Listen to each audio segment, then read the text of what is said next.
this is the tongue trill.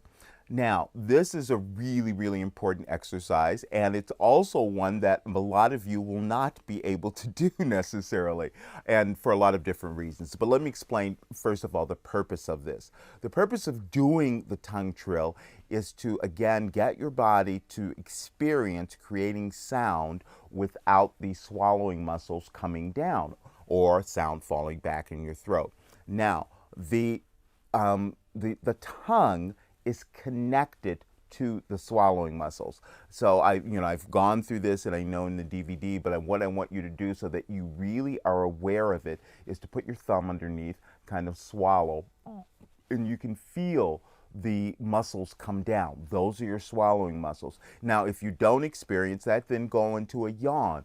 Oh, and you'll definitely feel them come down there. And when you do it with a yawn, the other thing that you will notice is that your air is stopped. Air is what we need to come through to be able to create the sound. This is why it's so important to start to get these swallowing muscles to relax. It's one of the biggest problems that so many singers have. And if you've had times where you've gotten a little hoarse, or you don't get all of your range, or you get fatigued very easily, or you feel like you have to push, more than likely it is because these swallowing muscles are getting in the way. They're restricting you. So that's why it's so important to do this. Now, what I also said is that some of you will not be able to do it. Sometimes it is a genetic thing. It means that it's just the way that your body is built. Now, this is not 100% test, but it's pretty accurate. But if you're able to curl your tongue, in that way, side to side, you should be able to do the tongue trill. That means that your body naturally has enough flexibility in there to do that. However, if you have been used to speaking, singing for years and years and years while engaging these swallowing muscles, even if you're able to curl your tongue that way, you may not be able to do it right away.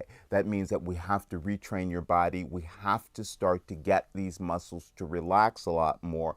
So, eventually you will be able to do it. Sometimes I've worked with clients who it took quite a while before they were able to do the tongue trill. And like I said, this rule isn't 100%. I've had other people who are not necessarily able to curl their tongue in that way who could still do the tongue trill. So, but it's just a little test for you.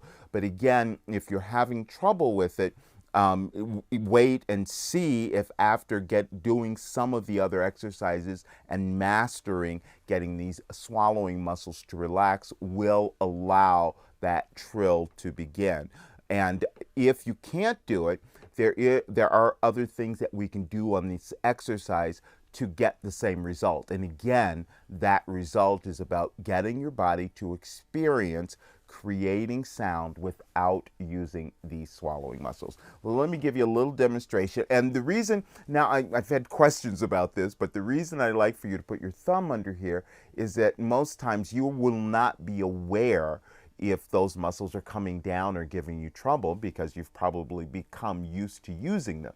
So putting your thumb under here, it's not to press in, it's not that. It's just to be aware. It's just so that you can feel what's happening. So let's go with that.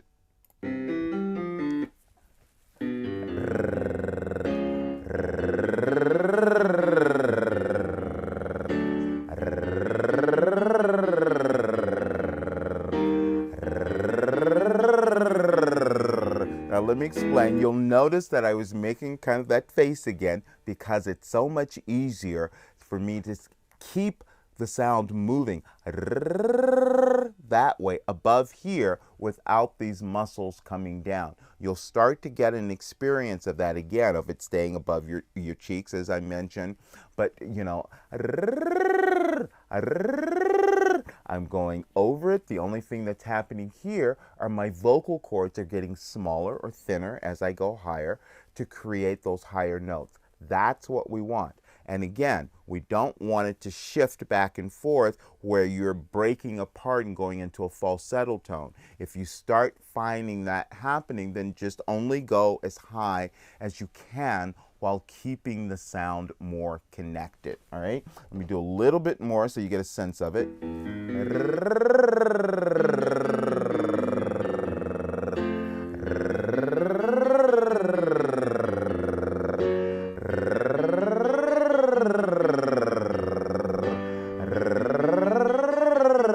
That's all connected throughout.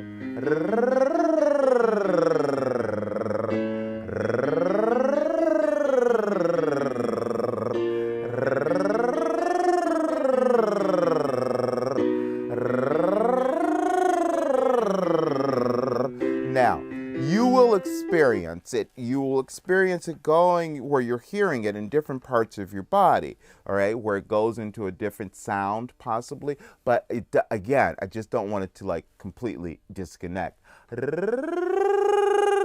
See, I'm hearing that in a different part of my body, but the sound is still staying connected. And that's what you're trying to accomplish. So now, if you can't do the tongue trill at all, then what you can do is just use any other vowel sound, like a, an e, ah.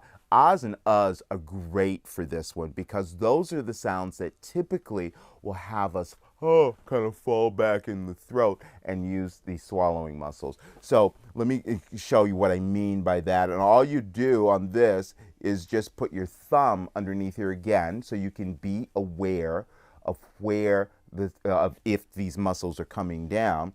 And then let's do it on an ah first. That'll give you ah, ah. I'm experiencing going here. Ah,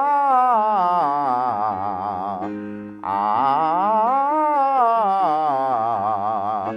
ah. And you can see that I'm still making kind of that same face, to keep the sound up here. But also, the thing that you want to be careful of, especially doing sounds like uhs and ahs, that you don't want to open too much. If you open too much, it'll invariably go back in your throat and you will engage these muscles. So eventually, some of these positions and things that I'm giving you to train your body will not matter.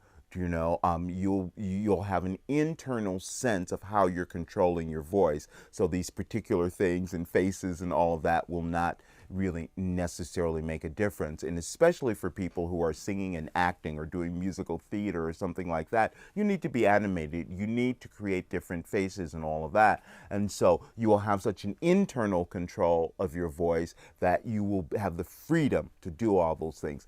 But in the beginning, as you're getting these exercises down, you may need to use some of my crutches to accomplish that. So practice that one.